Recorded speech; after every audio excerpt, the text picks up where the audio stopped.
मोहब्बत का दूसरा नाम दर्द है। अगर आप मोहब्बत के इस सफर से गुजरे हैं ना, तो ये चैनल आपके लिए, इसे सब्सक्राइब करिए और हाँ, फ्यूचर अपडेट के लिए इस बेल पे क्लिक करिए। सारी कभी हला मुँह देखाई हो। मां रिकॉर्डिंग स्टूडियो विक्रम जोत बाजार बस्ती।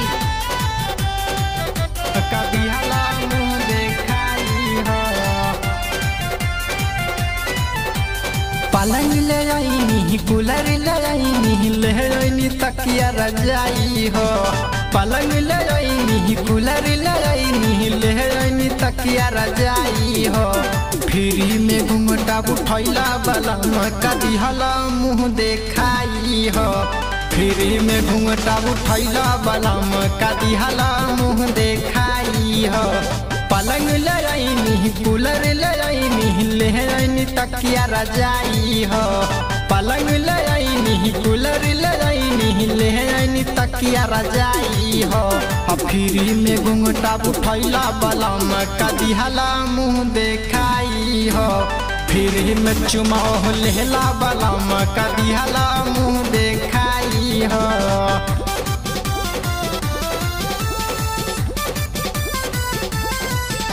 कभी हला मुँह देखाई हो।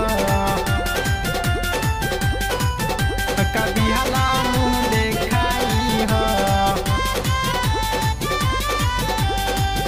हो ना वे बाबारी बारी बात बातियाइला। नौकरी के नाम दई के सदिया रचाइला, सदिया रचाइला। हो ना वे बाबारी बारी बात बातियाइला। नौकरी के नाम दई के सदिया रचाइला। घर में न दाना खाए के ठिकाना, मांगेला दहेज मुहबाई हो। घर में न दाना खाए के ठिकाना, मांगेला दहेज मुहबाई हो। फ्री में घूंघटा उठैला बलम कदी हला मुँह देखाई हो। फ्री में चुमा लेला बलम कदी हला मुँह देखाई हो। कदी हला मुँह देखाई हो।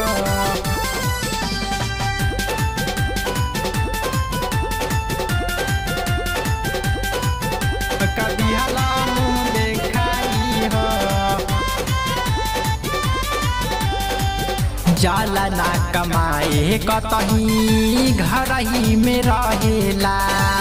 पान गुटका खाए खातिर हमारे से कहेला, हमारे से कहेला। जाला ना कमाए कतही घर ही में रहेला। पान गुटका खाए खातिर हमारे से कहेला। कैसन बबी पत ससुर के दिक्कत नैहर में कैसे बताई हो।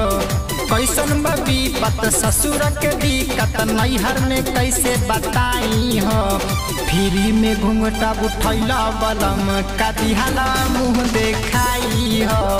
फ्री में चुमा लेला बलम नदी हला मुँह देखाई हो। कदी हला मुँह देखाई हो।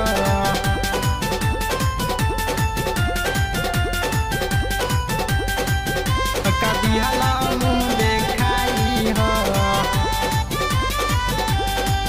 कहतानी बतिया है गो सुनला कनवा खोल के।